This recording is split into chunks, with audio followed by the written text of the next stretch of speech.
View 360 में दुनिया को लाहक खतरात पर अमरीकी कांग्रेस में समाअत, रूस के यूक्रेन पर हमले के बाद की सूरत हाल का जायजा।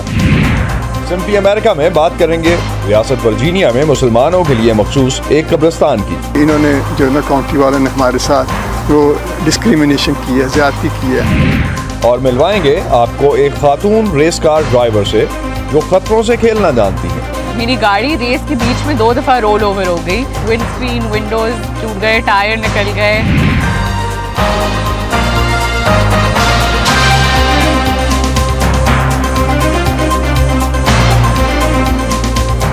वॉइस ऑफ अमेरिका के वॉशिंगटन स्टूडियोज में आप सबको खुशामदीद। आप देख रहे हैं प्रोग्राम व्यू 360 और मैं हूं असदुल्लाह खालिद। अमरीकी खुफिया इदारों को खदशा है कि रूसी जारहियत की वजह से यूक्रेन के लिए आने वाले दिन भयानक हो सकते हैं। अमरीकी इंटेलिजेंस हुकाम का कहना है कि रूस पर आयद की गई आलमी पाबंदियों और यूक्रेन में मतलूबा नताइज हासिल ना होने में अभी तक नाकामी का सामना करने की वजह से सदर पुतिन यूक्रेन के खिलाफ जंग में ताकत का अंधाधुंध इस्तेमाल कर सकते हैं। रूस पर पाबंदियां आगे बढ़ाते हुए कल अमरीकी सदर जो बाइडन ने अमरीका में रूसी तेल और तवानाई की दीगर दरामदात पर पाबंदी लगाने का ऐलान किया। सदर बाइडन का कहना था कि रूसी तेल पर पाबंदी अमरीकियों पर भी असरअंदाज होगी, लेकिन अमरीका सदर पुतिन को सब्सिडी देकर इस जंग का हिस्सा नहीं बनेगा। कल मंगल के रोज अमरीकी अवान नुमाइंदगान की इंटेलिजेंस कमेटी ने दुनिया भर में अमरीका को दरपेश खतरात के बारे में अपनी सालाना समाअत की, जिसमें अमरीकी इंटेलिजेंस इदारों ने अमरीका और उसके इत्तेहादियों को दरपेश मौजूदा सिक्योरिटी खतरात के बारे में अपने तज्जिए पेश किए। ये समाअत दुनिया भर में आलमी खतरात के तज्जिए की रिपोर्ट पर मबनी थी, जिसे यूक्रेन पर रूसी हमले से कबल हतमी शक्ल दी गई थी, लेकिन इसे पब्लिक अब किया गया है। मजीद जानते हैं इस हवाले से नीलोफर मुगल से, जो इस वक्त कैपिटल हिल से हमारे साथ हैं। नीलोफर, इस समाअत के दौरान यूक्रेन पर रूस के हमले पर खास तौर पर बात की गई। इंटेलिजेंस इदारों के सरबराहों का इस जंग के बारे में क्या कहना था? जी असद, इस समाअत में नेशनल इंटेलिजेंस की डायरेक्टर एवरिल हैनेस, इसके अलावा CIA के director William Burns, national defence, FBI और नेशनल सिक्योरिटी के आला अहदेदारों ने शिरकत की। और जैसा कि आपने बताया, उन्होंने अमरीका और उसके मफादात को आलमी सतह पर दरपेश ख़तरात के बारे में अपने मुशाहिदात और तज्ज़िये पेश किए। हमने देखा कि अराकीन की जानिब से, कांग्रेस के अराकीन और कमेटी के अराकीन की जानिब से उन्हें सख्त सवालात का सामना भी करना पड़ा। CIA की डायरेक्टर का कहना था कि रूसी सदर व्लादिमीर पुतिन के रुकने का कोई इम्कान नहीं है और वो रूस में हमले या यूक्रेन पर जो हमले हैं उसमें नाकामियों और पाबंदियों के बावजूद जो उनके मुश्किलात पेश आ रही हैं, उसके बावजूद वो अपने हमलों को वसी कर सकते हैं। Our number one intelligence priority is defense of the homeland. हमारी पहली इंटेलिजेंस तरजीह वतन का दिफा है और हम रूस की स्ट्रेटेजिक एटमी फोर्स के हर पहलू की निगरानी में चौकस रहेंगे। इस कदर तनाव के माहौल में किसी गलत अंदाजे से गैर इरादी तौर पर तनाज़ा बढ़ने का इम्कान हमेशा रहता है, जिसे कम करने में हमें उम्मीद है कि हमारी हसास मालूमात मदद दे सकती हैं। इसके अलावा यूक्रेन पर इसके हमले से बढ़कर मॉस्को एक संगीन साइबर खतरा, खलाई शोबे में एक अहम हरीफ और अमेरिका के खिलाफ एक बाअसर गैर मुल्की खतरा भी है। अपनी इंटेलिजेंस प्रॉक्सीज और वसी पैमाने पर असर रसूख के हरबों का इस्तेमाल करते हुए रूसी हुकूमत न सिर्फ अपने मफादात हासिल करना चाहती है, बल्कि मगरबी ममालिक के इत्तेहाद को तकसीम करना, अमरीकी आलमी मौक़िफ़ को कमज़ोर करना, अमरीका के अंदर इख्तिलाफ में इजाफा करना और अमरीकी वोटर्स और फैसला साजी पर असरअंदाज होना चाहती है।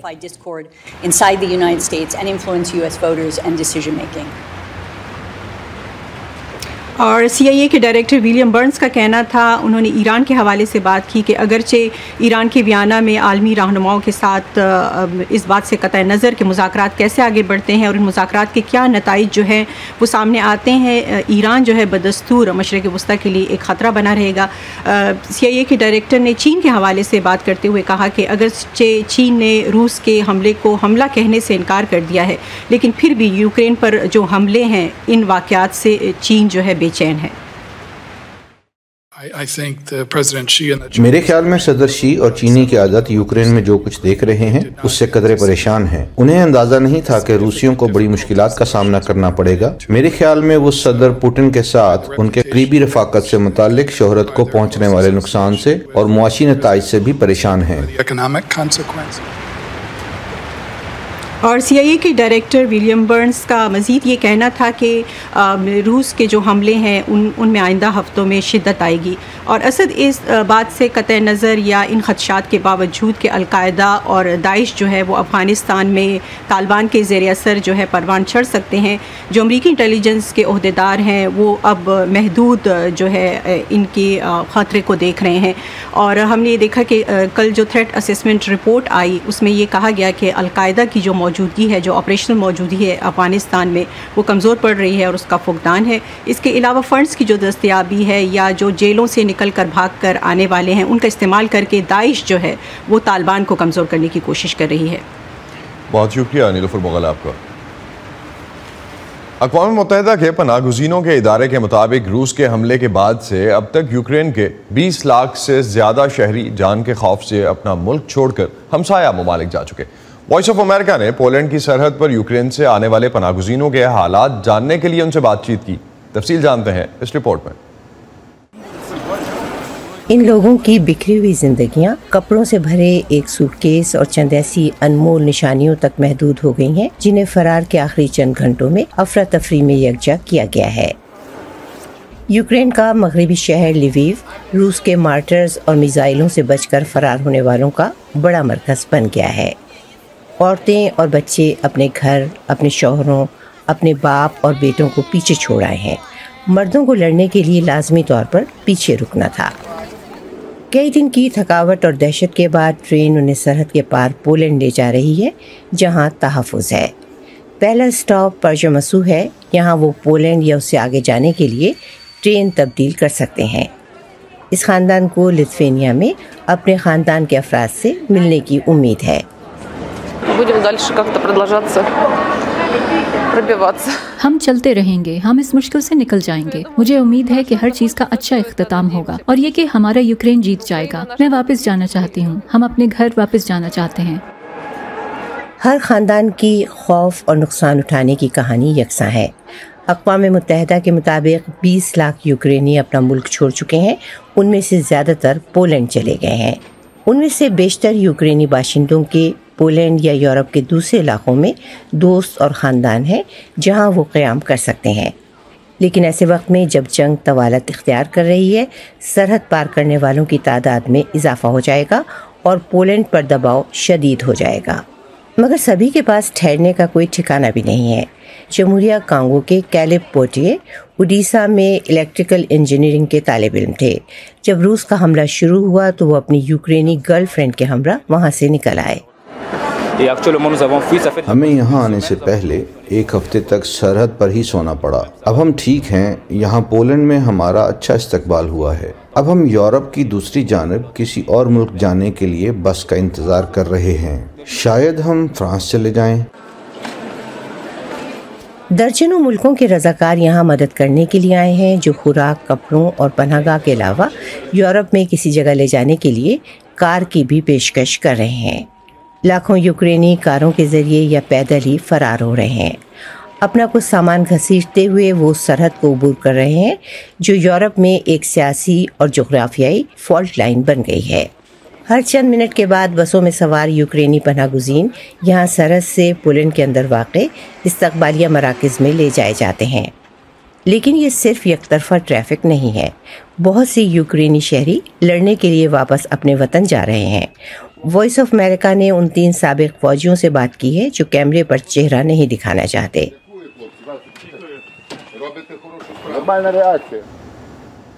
मामूली नहीं है। हम पुतिन को शिकस्त देंगे और सब कुछ ठीक हो जाएगा। हम रूसी टैंकों और बख्तरबंद गाड़ियों को जहन्नुम रसीद कर देंगे। यूक्रेनी जिंदा रहने और जंग जीतने के लिए पुरअज़्म है, लेकिन इस जंग से हौलनाक जानी नुकसान हो रहा है। खानदान तकसीम हो गए हैं, मुल्क तहूबाला हो गया है। यूक्रेनी बच्चे अपना वतन छोड़कर एक नामालूम मुस्तकबिल की जानिब जाने पर मजबूर हो गए हैं। हेनरी रिजवेल के साथ शहनाज अजीज, वॉइस ऑफ अमेरिका। और आपको लिए चलते हैं सिब्बी के एक गांव। बलोचिस्तान के इलाके सिब्बी के एक गांव में लोग एक अरसे से चमड़े की रिवायती अशिया तैयार करते आ रहे हैं। अब एक नौजवान ने खूबसूरत रंगों वाली कशीदाकारी हुए जूते, खवातीन के बैग और दूसरी अशिया ऑनलाइन भी फरोख्त करना शुरू की हैं। ये कहानी आपके लिए लाएंगे आइंदा चंद रोज़ में। फ़िलहाल इसकी कुछ झलकियाँ। चावल छोले से मैंने जो है काम शुरू किया। फिर मैंने परचून का दुकान खोला, और टिक्की टाफ़ी पापड़ स्कूल के सामने कैंटीन टाइप का वो चलाया। हम लोग गाँव में थे पहले, उस टाइम हम लोग की इतनी आमदनी भी नहीं थी, नेट भी नहीं था, कुछ भी नहीं था उधर ही। अभी अल्हम्दुलिल्लाह मतलब घरों में ख़वातीन बहुत ज़्यादा हमारा काम कर रही होती हैं। अभी माशाल्लाह इधर जब कोयटा आ गए, माना तकरीबन मैं 40,000 45,000 कमा सकता।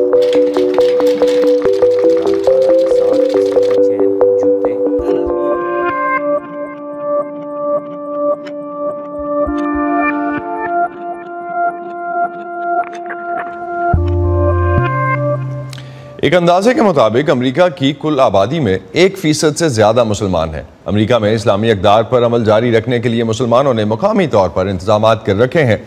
वाशिंगटन DC और इससे मुल्हिका रियासतों मैरीलैंड और वर्जीनिया में कई बड़े कब्रिस्तानों का कुछ हिस्सा मुसलमानों की तदफीन के लिए मुख्तस किया गया है। ताहम रियासत वर्जीनिया में सिर्फ मुसलमानों के लिए मखसूस एक बड़ा कब्रिस्तान भी है। फायजा बुखारी की रिपोर्ट।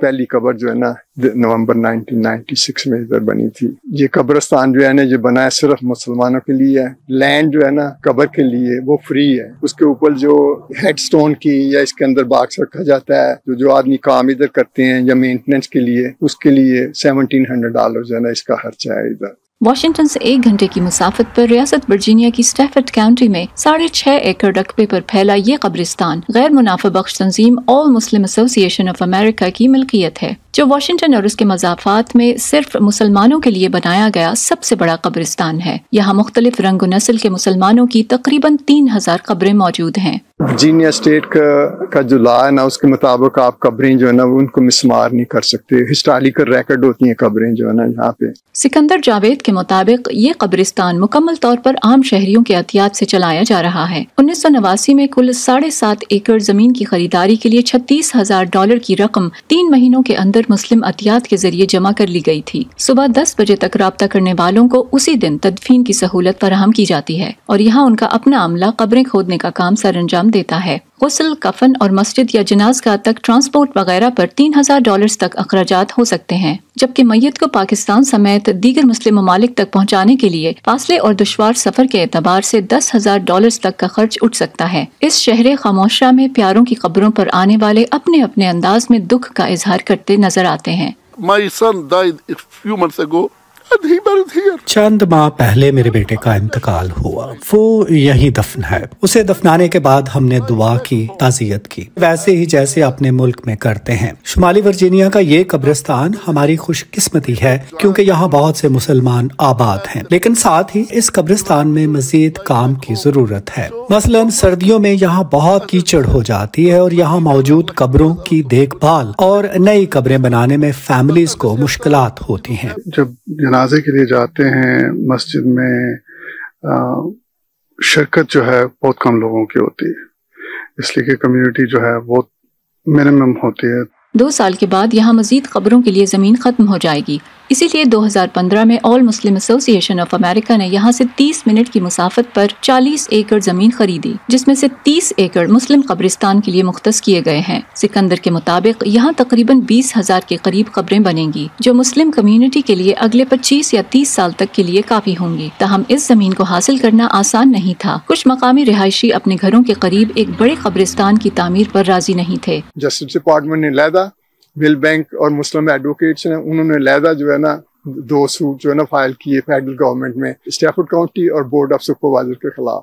सब इस नतीजे पे पहुंचे कि इन्होंने जो है ना काउंटी वालों ने हमारे साथ वो डिस्क्रिमिनेशन की है, ज्यादती की है। That was a legal battle for about 5 years। एक कब्र पर नौजवान तालिबा की सालगिरह को याद किया गया तो कुछ कब्रों पर परिंदों के दाने का इंतजाम नजर आया। यहाँ बच्चों की कब्रें भी मौजूद हैं। इस कब्रिस्तान से मुल्हिका सड़क पर दौड़ती तेज रफ्तार गाड़ियाँ गोया जिंदगी और मौत के एक साथ रवां दवा होने का एहसास दिलाती हैं। आज हम में कल कोई और आएगा, ये सिलसिला जो ना चलता रहेगा इंशाल्लाह, आना भी और जाना भी। इस ऑर्गेनाइजेशन या किसी और के जरिए ये लोगों के सिलसिले चलते रहेंगे। हमारा यही मिशन है कि लोगों को लो कास्ट बरियल जो ना प्रोवाइड करना इस एरिया में। Pfizer Bukhari, voice of America, Virginia.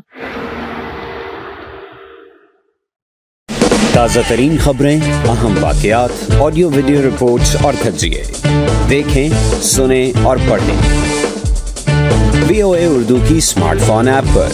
खबरें अब हर वक्त आपकी मुट्ठी में। पाकिस्तान में कुछ खेल ऐसे भी हैं जो कभी सिर्फ मर्दों तक महदूद थे।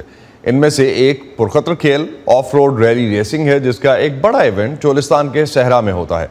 गुज़िश्ता कुछ सालों में इन ट्रैक्स पर ख़वातीन ड्राइवर्स भी नज़र आ रही हैं। ऐसी ही एक रेस ड्राइवर माहम भी हैं जो ख़तरों से खेलने को अपना शौक़ कहती हैं। माहम को ये शौक़ कैसे हुआ और वो इस रेस में कैसे पहुंची, जानते हैं कराची से सिद्रा डार की इस रिपोर्ट में।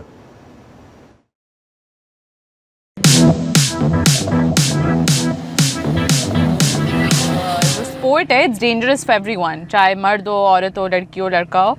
It's a dangerous sport anyways. तो आप अपनी तरफ से कोशिश करते हैं कि आप अपनी सारी सेफ्टी जो प्रिकॉशंस होते हैं वो अपनी तरफ से पूरी करें।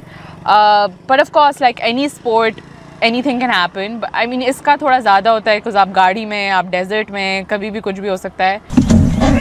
वॉइस ऑफ अमेरिका की रिपोर्ट के लिए कराची की सड़कों पर अपनी खास ऑफ रोड कार ड्राइव करने वाली ये है 22 साला माहम शिराज। कानून में तालीम हासिल करने वाली माहम ने 18 बरस की उम्र में जब रेसिंग शुरू की तो उस वक्त वो मुल्क की सबसे कम उम्र रैली रेसर थी। बस डेजर्ट में पहुंच के एक थोड़ी सी नर्वसनेस होती है। रेस से पहले तो वो अलग ही लेवल पे होती है एंड आई थिंक बट वो नर्वसनेस एक पुश भी आपको करती है। डर और वो जो नर्वसनेस होता है, it gives you a little motivation to complete the race and to participate as well. So it's a good kind of nervousness. 20 kilometre के ट्रैक पर मबनी हब रैली से इस खेल की शुरुआत करने वाली माहम ने अब तक जितने भी मुकाबलों में हिस्सा लिया वहां एजाज़ात जीते, लेकिन उन्हें एक खौफनाक हादसे का भी सामना करना पड़ा। मेरी गाड़ी रेस के बीच में 2 दफ़ा रोल ओवर हो गई, तो गाड़ी फुली तरह डैमेज थी। विंड स्क्रीन, विंडोज़ टूट गए, टायर निकल गए, मेरे हाथ पे विंड स्क्रीन लग गया, खून बह रहा है फुल। मतलब किसी भी रेसर के लिए सबसे जो इम्पोर्टेंट चीज़ होती है is finishing the track. Podium, trophy, ये सब बाद में आता है। You want to be able to finish the track. And जब हमने देखा कि गाड़ी के चलने के काबिल है तो मैंने बैठी, हमने हाथ वाथ को साफ़ किया, मैं गाड़ी में बैठी और with no windscreen, with no windows हमने 70 किलोमीटर चलाई फुल मिट्टी खाते हुए। हमने मास्क पहन लिया था, सन ग्लासेस पहन लिए थे ताकि कांच वगैरह नहीं जाए। बट वो एक बहुत ही ज़्यादा मेमोरेबल मोमेंट था मेरे लिए।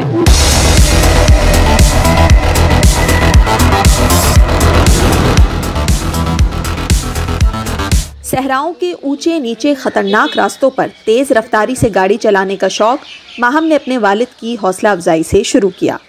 सबसे पहले तो ऑब्वियसली मेरे वालिद साहब जो हैं वो कह रहे थे ये क्या कर रहा है भाई इसकी। तो मैंने कहा कि मुझे भी थोड़ा सा था शौक के, ऑब्वियसली मेरी बेटी है, तो जो चीज़ें मैं करता हूँ या मुझे जिन चीज़ों का शौक है वो ही चीज़ें इसको भी होनी चाहिए। नहीं मतलब ऐसा नहीं कि by force, but if she likes it. मैं एक समझता हूँ माहम के आने से भी एक इनकरेजमेंट हुई है। यंग बच्चे बेइंतहा रहे हैं और उसमें मतलब अब तो माशाल्लाह 18 साल के बच्चे भी गाड़ी चला रहे हैं।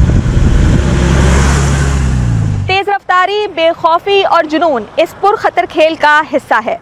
माहम ने ऐसे वक्त में इस खेल को अपने लिए चुना जब इस पे सिर्फ मर्दों का राज होता था, लेकिन अब उन्हें यूं कामयाबियां समेटता देखकर और लड़कियां भी इस खेल में खुद को आजमाने के लिए तैयार कर रही हैं। थोड़ी हाइट मेरी कम है तो देख के कहते हैं वो इतनी छोटी, या कभी किसी इंटरव्यू पे कहीं नीचे कमेंट होता है किसी पब्लिक सोशल मीडिया पे कि ओ लड़कियों को नहीं आता या आप किचन में रहें या ऐसे फ़नी कमेंट्स आते हैं। बट आई थिंक ओवरऑल जो रिस्पांस आया है और जो रिएक्शंस लोगों के आए वो बहुत ही ज़्यादा पॉजिटिव आए। घर हो या रेसिंग ट्रैक, माहम के लिए जीत से कहीं ज़्यादा अहम वो हौसला अफजाई है जिसके सबब वो इस खेल में ना सिर्फ नाम बना रही हैं बल्कि दीगर नौजवानों के लिए एक मिसाल भी बन चुकी हैं। Sidra Dar, voice of America, Karachi. Pakistan के चिड़ियाघर वहाँ रहने वाले जानवरों की सेहत या मौत के हवाले से अक्सर मनफी खबरों में रहते हैं। खुली जगह, खुराक और सेहत की सहूलतें फ्राहम करने का दावा तो किया जाता है, लेकिन क्या पाकिस्तानी चिड़ियाघर जानवरों की देखभाल के बैनुल-अक़वामी ज़वाबित पर पूरा उतरते हैं? जानवरों की फलाह के लिए काम करने वाले इदारे जानवर और परिंदों को चिड़ियाघरों में रखने के हक में क्यों नहीं है? जानते हैं लाहौर से समन खान की रिपोर्ट में। बच्चों की जो है ना लर्निंग होती है, जानवर वगैरह होते हैं, इनके नेम वगैरह फिजिकली जब देखते हैं बच्चे तो और ज़्यादा खुश होते हैं और सीखते भी हैं। ज़ू एक बच्चों के लिए अच्छा मतलब कह लें कि एंटरटेनमेंट के लिए पॉइंट होता है, तो इसलिए फिर हमें लाहौर आना पड़ता है मजबूरन। पाकिस्तान जैसे तरक्की पजीर मुल्क में चिड़ियाघर बनाना और उनकी मुनासिब देखभाल करना कोई आसान काम नहीं। गुज़िश्ता साल पाकिस्तान उस वक्त सुर्खियों में आया जब अफ्रीका से लाया गया नायाब नस्ल का एक शेर कराची के एक चिड़ियाघर में तवील अलालत के बाद मर गया। पाकिस्तान इससे पहले भी चिड़ियाघरों में जानवरों की मुनासिब देखभाल न करने पर आलमी खबरों की जीनत बना है। अनफॉर्चुनेटली हमारे पास कोई एक्सपर्ट वेट्स नहीं है। इंटरनेशनली हर जानवर के साथ एक खास वेट है। हमारे पास आम DVM वेट्स है, शेर है, चीते है या हाथी है, ये वाइल्ड जानवर है और हर जानवर अपने एक्सपर्टीज चाहिए इन टर्म्स ऑफ वेट या फीडिंग है।